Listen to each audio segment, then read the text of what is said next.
Eu fiz um mestrado, que inclusive culpa da Débora que tá lá, tá? Então, mas assim, é super tranquilo fazer mestrado, todo mundo que faz mestrado, doutorado é uma pessoa super normal, depois quando termina, tá? Mas no fim dá certo, tá? Que nem a Débora disse, dá certo. Deu certo, beleza. Então já temos um diploma lá, mas saibam que no final tu fica um pouquinho diferente do que o normal, tá?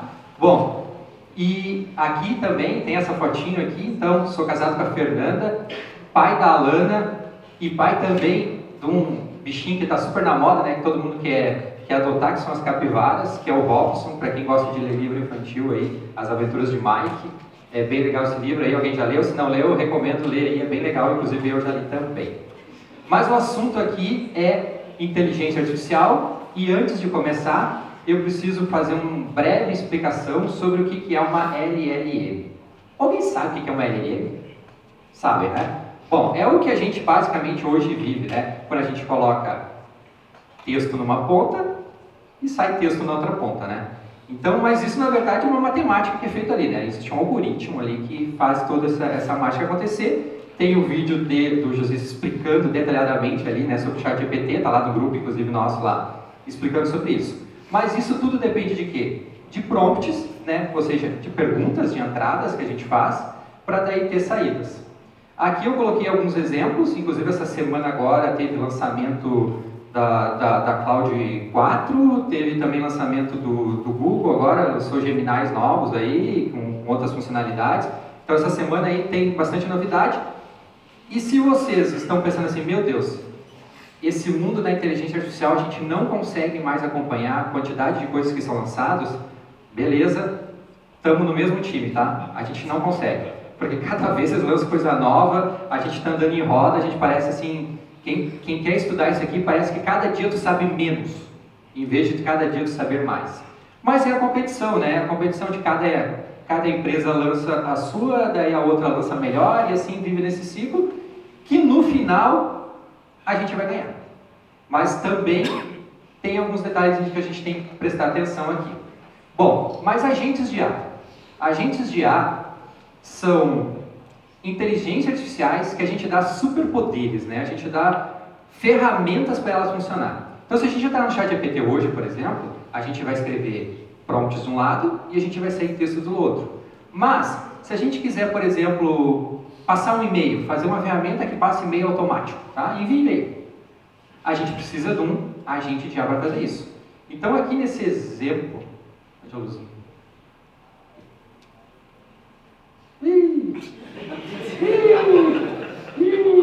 Apertei o botão errado. Não, aí. O cara estuda inteligência artificial, não consegue ter um passador aqui, né? Não consegue entender um passador. De um lado aqui, ó, a gente tem um humano e a gente tem um agente de IA. Esse agente de IA, ele precisa ter uma LLM para ele fazer a sua função de inteligência, né? Para ele poder fazer a sua função de ter uma ação. E daí, nessa camada aqui de cima, onde a gente tem ferramentas, a gente pode ter acessos a APIs, como por exemplo de pagamento, como por exemplo geração de vídeo. Inclusive, se a gente for analisar, quem tem TikTok aí? Aí, ó, a galera do TikTok aí hoje, se a gente for analisar os vídeos do TikTok, tá? Quase a maioria, acima de 50%, os vídeos são gerados por IA. Não são humanos gerando ali, ou muito menos pessoas que estão ali, tá? É a galera da IA gerando automático vídeos 24 horas lá. Bom, mas isso tudo aqui, os agentes de IA, então, eles têm essas funções. Mas, e quais os benefícios e por que esse assunto eu trago para cá e por que isso agora, quando vocês começarem a procurar os algoritmos, vão começar a chover coisas de agentes de para vocês ali? Porque existem algumas questões que os agentes de IA fazem, como por exemplo, não preciso pagar hora extra, ou seja, eu tenho uma disponibilidade de 24 horas. Isso é muito importante para quem faz tráfego pago, porque no tráfego pago tu precisa que tenha um retorno para o teu usuário rápido, 24 horas.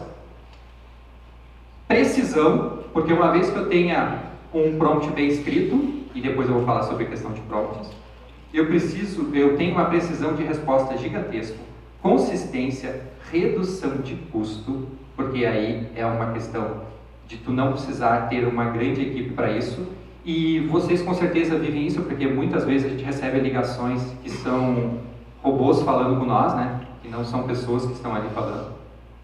A gente consegue ter uma análise de dados, uma eficiência, a gente consegue personalizar, ou seja, eu consigo colocar cada agente de IA trabalhando conforme as características de cada empresa. E eu consigo escalar isso, né? Porque afinal, a questão de escalar nada mais é do que eu colocar mais agentes de IA trabalhando. Mas daí, eu tenho essas questões assim, tá, mas quais são as definições, foco, capacidade dos agentes de IA comparado, por exemplo, a uma LLM normal, né, um ChatGPT, que eu possa colocar lá? Basicamente, tá, eu listei aqui alguns exemplos e eu vou citar alguns assim de chamar a atenção, como por exemplo, agentes autônomos, que são aqueles agentes que fazem sozinho a ação. Inclusive tem um case muito legal, tá? Procurar, até vou botar lá no grupo, sobre um caso que aconteceu lá nos Estados Unidos. Colocaram um agente de IA para fazer venda de curso, tá? Curso de programação. E esse agente de IA, né, vendeu, a pessoa que estava conversando citou que naquele momento ela tinha perdido a filha num acidente de trânsito. E ela não estava apta psicologicamente para fazer um curso de programação. O agente de IA foi tão inteligente que compadeceu e sugeriu a ela que ela fizesse o curso para esquecer o fato que aconteceu, que foi a perda da filha. O que esse fato chamou a atenção do mundo inteiro, né? Por que isso foi a atenção? Primeira coisa, o agente de IA ele teve o discernimento de compadecer com a situação, mas não perdeu o seu objetivo, que é vender um curso. E pior que vendeu. Então, o que isso traz para nós? Traz para nós que, às vezes, os agentes de IA, por mais que sejam robôs, que sejam, né, ferramentas que fazem, eles não perdem o foco. Eu não vou perguntar aqui, porque se eu perguntar se fosse nós colocando no lugar, nós íamos dar os pêsames e deu. Não? Tu ia? Tu insistir? Ah, tá. Mas por quê? Porque nós, seres humanos, nós se colocamos no lugar de que, olha, pois é, né? Imagina que situação, né? Mas o que isso mostrou? Mostrou que os agentes de IA, usando uma LLM bem treinada, consegue reverter situações, ou seja, consegue pensar. Então, se antes a gente falava assim, não, uma LLM não pensa. Ela só vai ali e joga a coisa que tem. Não, a gente está vivendo épocas que as IAs vão pensar. Tá? É assustador, mas chegamos lá. Bom, é isso tudo que eu estou falando aqui para vocês. A primeira coisa é que diz assim, bom, então significa que agora eu vou chegar em casa, vou comer Python com farinha, né? Ele aí falado aqui, tá? E se eu não fizer isso, eu não consigo. Mas eu também posso fazer a pergunta assim, essa galera aí, quem não é programador? Levanta a mão aí. Ó, então já temos um bom número e existe uma esperança para a galera aí. Então, não necessariamente a gente precisa ser super programadores, ou muitas vezes nem programadores, para que a gente possa usar ferramentas que nem essa. Então aí, ó, para a galera que estava achando que, pô, quem vai falar de programação e tal, alguém se identifica com essa imagem assim, tá? E digo para vocês o seguinte, ó, existe uma luz no fim do túnel. Para quem não é programador, para conseguir usar, tá? Que são as ferramentas low code. Então, quando eu perguntei low code e no code, basicamente, quando eu tenho uma ferramenta low code, é que eu preciso botar um pouquinho de código. Pouco, mas preciso. Que é, basicamente, a ferramenta que nos dá mais possibilidades. Já as ferramentas no code são aquelas de caixinha, que eu só consigo usar aquilo e encerrou. Limitações. Mas, às vezes, as ferramentas no code funcionam e servem porque eu preciso.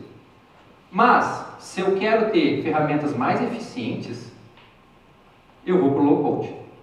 E só fazendo um parênteses, tá? Low code, no code não é algo recente, isso é muito, muito antigo, se tem, tá? Se tem ferramentas. Eu mesmo trabalhei numa empresa de software que usava um software low code israelense, inclusive. Não tem nada a ver com guerra, tá? Que faziam programação lá. Só que, claro, super limitado também, né? Tá? O Magic, foi lá. Daí eu falo um pouquinho sobre N2N, que também não é uma ferramenta muito nova. Alguém já ouviu falar em N2N falando nisso? Aí, beleza. Então, vocês acabam percebendo que algumas ferramentas entram no hype. E essa é uma que está no hype mundial. Então, significa que é ferramentas que estão ganhando investimentos e estão dominando certas ações. O N2N, tá? ele veio do Maker, talvez alguém de vocês conheça também, que é uma outra ferramenta de automação, só que o N2N tem a vantagem de ser open source. E observem que tem muito dinheiro envolvido aí. Ah, só um parênteses, tá? O cara que criou o N2N não é nem programador, tá? O cara é diretor de cinema. Não tem nada a ver, para vocês verem que às vezes as coisas surgem não necessariamente só dos programadores. E aqui está o site deles, tá? Basicamente. Então, a ferramenta cloud que eles oferecem é uma ferramenta que eu não preciso entender nada de arquitetura de servidor, nada. Eu só tenho que pagar uma mensalidadezinha lá dos $20, que é o padrão, né? Tudo é $20, né? Então, a mesma coisa. Tudo é $20, né? Tá em torno de R$125 aqui que já está convertido. Tá? Então, eu tenho acesso a essa ferramenta sem precisar me preocupar com nada. Então, eu tenho conexões da API, tenho funções HTTP, ou seja, acesso a APIs externas, conecto LLMs ali, tá? Tudo isso eu tenho dentro dessa ferramenta aqui. E aqui eu coloquei uma interface num projeto. O N2N, uma das vantagens é aquela de arrastar caixinhas, tá? Então a galera aí que tem alergia a arrastar caixinhas, o N2N é a ferramenta de arrastar caixinhas. Então eu arrasto as caixinhas aqui e monto uma arquitetura que nem essa. Olha só, essa arquitetura aqui, tá? Essa estrutura aqui é uma estrutura de fazer marcações de agendamento no nosso Google Calendário, por exemplo. Então lá, eu entro com prompt e lembrando, aqui nesse caso aqui, tá? Eu entro com informações, eu poderia conectar um WhatsApp, por exemplo, que nem eu vou mostrar lá uns exemplos. Então eu entro, o meu agente de IA, que é que ali existe um prompt, dando as funções e as tarefas que ele deve fazer. Ele usa, no caso aqui, a OpenAI, mas poderia ser qualquer outra LLM, e faz as marcações das consultas que tem aqui. Então, ou seja, eu dou superpoderes, porque eu conecto tools ali. E daí, se vocês lembrarem, qual é a ferramenta que a OpenAI está investindo gigantescamente nos últimos tempos? O Opera, que eu também estou dando superpoderes. Aí. Então eu saio daquilo que é escrever de um lado, resposta do outro, para conseguir usar ferramentas externas para isso. E aqui eu coloquei uma memória, Redis, alguém conhece Redis? Banco, aí Redis, né? Está ali conectado ali, tá? Para poder guardar as informações e ela não precisar, tu não precisar ficar reescrevendo toda hora. Tá? Ou seja, é uma memória que ele guarda ali. E daí, isso me traz um canivete suíço. Por quê? Eu posso fazer agendamento, posso fazer vídeo para postar no TikTok, posso fazer edição automatizada, posso fazer vendas. Então, ou seja, um cara disse para mim que o N2N é um martelo, que eu posso fazer qualquer coisa dentro dele. Então, nada mais é do que um canivete suíço que eu posso usar. E aqui, então, eu tenho dois exemplos, tenho dois vídeos que dão exemplo, tá? Os dois já estão em produção, tá? Estão rodando já faz 15 dias, que é um sistema de agendamento para advogados. Qual a diferença desse sistema com chatbot? Primeiro que todo mundo odeia chatbot, né? Quem gosta de chatbot? Ninguém gosta, né? Então, aqui eu tento deixar mais perto do humano respondendo. E quando eu falo de mais perto do humano, isso aqui é um escritório de advogados, são 4 advogados, e dentre eles existe cada um nos seus segmentos e cada um tem a sua agenda. Então, quando a pessoa manda mensagem aqui, por exemplo, aqui que eu coloquei aqui, eu fui demitido e quero meus direitos. Né? Todo mundo escuta esses memezinhos aí, né? O agente de IA vai identificar que, beleza, tu foi demitido, então demitido para quem te atende é a advogada tal, que é de causa trabalhista. Me separei, Quem vai atender? O advogado daquela especialização. Então eu não preciso eu decidir qual advogado que eu quero. O agente de IA decide qual advogado que é o certo para marcar na agenda. E aqui nesse lado é do setor imobiliário, onde faz venda de apartamentos na planta. Tá? Então, ou seja, a pessoa vai lá e dá algumas características, ele procura na base de imóveis qual é colocado. E um detalhe bem importante, tá? Aqui o prompt foi colocado para quem tem cachorro. Então, uma das requisitos bem importantes é perguntar assim, você tem cachorro? Ah, eu tenho, beleza. Então só vai aparecer a disponibilidade dos apartamentos à venda que aceitam animais. Isso é uma característica lá em São Paulo, que foi colocado para nós quando fez esse projeto, que é algo muito importante lá. Como outra característica também em São Paulo, né, cidades grandes, como metrô perto, mercado perto, esse tipo de coisa. Então tudo isso aqui, o agente de IA pensa e vai sugerir essa pessoa isso. E não tem aquela assim, eu escolho. Não, o agente de IA vai te sugerir qual é a melhor opção.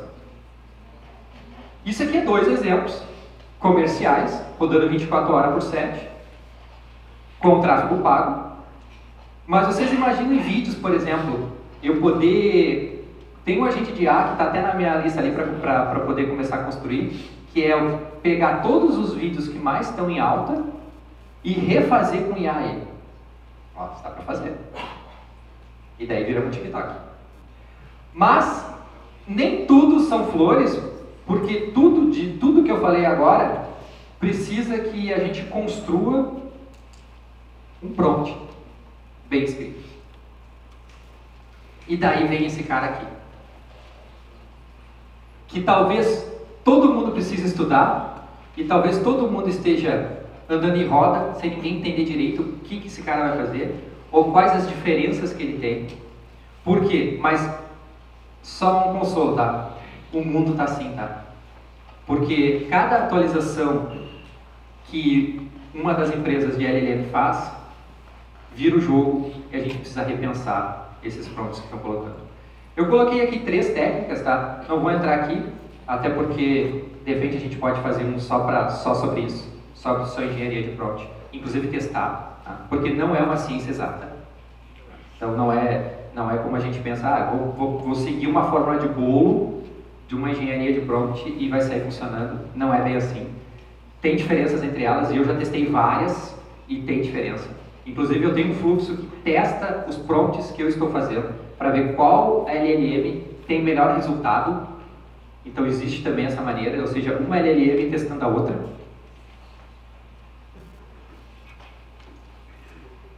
Para que a mágica aconteça, eu preciso ter um prompt bem feito, um sistema eficiente e um foco no que ele vai fazer.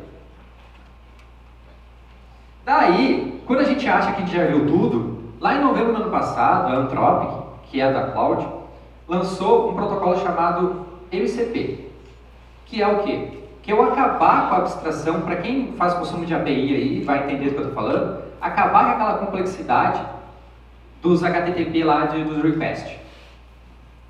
Então, nesse protocolo, ele já vai fazer tudo. Então, eu vou chamar esse protocolo e ele vai fazer. Isso aconteceu em novembro do ano passado.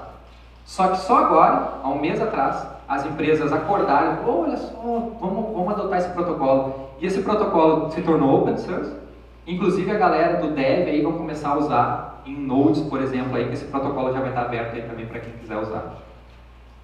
Basicamente, o objetivo é transformar ali, a ideia do protocolo é como se a gente usasse um USB. Quando a gente conecta um USB, a gente não diz nada no computador, a gente só conecta e sai funcionando. A ideia desse protocolo é isso. Eu tirar essa complexidade de conexões. E olha só, aquele agendamento que eu mostrei para vocês, se transformou nessas 2 caixinhas aqui. Então, tirei toda aquela abstração de conexão e eu só tenho um protocolo que faz toda a função e eu via prompt, digo o que ele vai fazer. Isso ainda está em teste, tá? Não tem, esse protocolo ainda não é oficial. Muita gente está usando para testar e ele, como é open source, as pessoas estão usando e estão botando lá. Então, em resumo, a gente tem LLMs ganhando superpoderes, a gente tem eficiência, a gente tem inteligência usando o N8N, né? E execuções de práticas. Para quem se interessou no assunto, eu vou colocar duas formas de ter o N8N trabalhando para si. Primeiro, quando eu não quero aprender nada de servidores, algo assim, eu vou lá, pago R$125 e já tenho acesso e acabou. Agora, para a galera que gosta do hard code, ó, eu posso contratar um servidor na Hostinger, que hoje em dia é a empresa que mais tem N8N hospedados no mundo, tá? Posso contratar aqui, eu sugeri esse plano aqui, mas enfim, vai depender. Esse aqui é o que melhor performa, tipo, tem melhor performance. E montar um N8N meu, porque lembra, é open source. Eu vou lá no GitHub, baixo, subo e seja feliz. E é bem simples a instalação, por sinal. E era isso. Nesse QR Code aqui vocês vão pedir para minha assistente, a Flávia. Vocês podem pedir a apresentação. Aí, ó. Vocês podem pedir a apresentação para ela. Tá? É o primeiro menuzinho que está lá. Ele vai passar para vocês. É um agente de IA de marcação também que está lá rodando. E termino como tudo começa com um bom prompt. Então, eu acho que devemos estudar engenharia de código.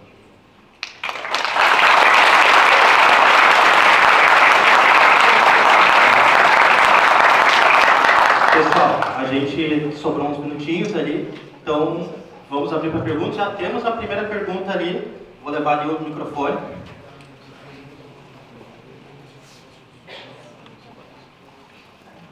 Olá, eu sou a Daniela Rosa, tenho uma agência também de agentes, só que a gente está começando a desenvolver desde o ano passado, é bem recente. E eu queria fazer uma pergunta bem interessante, que é uma coisa que a gente estava discutindo essa semana lá entre o nosso pessoal, que era sobre, deixa eu puxar aqui, como resolver o problema de alucinações de agentes, especialmente quando eles operam com autonomia e múltiplas fontes de dados. No N8N tem um protocolo lá, né? Na verdade, uma caixa chamada... A gente vai levar aí. Se tu tá... Não ligou? Testa agora. E aí? Agora foi. Se o teu N8N está atualizado, tu tem uma caixinha chamada Think. Tu arrasta ela, conecta, e dentro dessa caixinha, tu vai colocar um prompt em inglês, em resumo, dizendo para ela pensar antes de responder. Entendi. Isso ajuda gigantescamente. Se tu está usando o OpenAI, por exemplo, o recomendado é o 4.1 Mini, né? Que é o que mais tem pensamentos, né? Se tu está usando o Gemini 2.5, que é o que tem aí, tá? Cloud 3.5, que é o que a gente tinha até então, né? Agora o 4, a gente não sabe como é que vai ser ainda, né? Como é que ele vai se comportar. Mas se tu arrastar essa caixinha do pensamento, tu vai fazer com que ela pense antes de responder. Para que ela evite alucinar demais. Para um desenvolvedor, como tu acha que ele vai tirar o melhor proveito? Qual a melhor forma de assistir o design? Se tu é dev, tá? Os agentes de IA hoje tu pode instalar eles no VS Code, por exemplo, né? Tem as extensõezinhas que tu traz, né? Os agentes de IA estão presentes quando a gente faz prompts e gera códigos, né? Que até tu falou, né? Sobre isso, né? Isso quem faz é um agente de IA, né? Que faz isso. Então, hoje dev, até eu falo em sala de aula, né? A galera deve, assim, ó, virar as costas para IA é loucura, né? Não se deve, impensável nos dias atuais fazer isso. Mas o que acontece, até tu citou o exemplo, né? A gente testa em sala de aula, às vezes, né? A gente pega um projeto do zero e escreve um prompt. A gente precisa aprender a escrever prompts. Eu acho que quando a gente aprende a escrever, ou seja, quando a gente detalha ele bastante, o agente de AI é muito inteligente e vai nos gerar código. Agora, também não vamos ser, né, hipócritas e dizer assim, beleza, agora todos os devs vão perder emprego. Não é verdade isso, tá? Porque senão já teria acontecido, né? Já teria contratado a IA para fazer isso. Eu acho que a gente está vivendo num momento de disruptura e de evolução. Que está todo mundo aprendendo algo que talvez daqui a 5 anos a gente diga assim, meu Deus, como era antes isso, e agora tudo está mais fácil. Mas a produtividade dos devs, e foi uma prova, né, aumentou gigantescamente, usando os agentes de IA, que são as LLMs. Muito obrigado, então. Pode ficar aí? Vai vazar? Fica aí, fica aí. Olha só, então vocês podem perguntar muito sobre agentes de ar depois ali pro Diego. Daí, vamos para a nossa próxima palestra, então. Nosso próximo.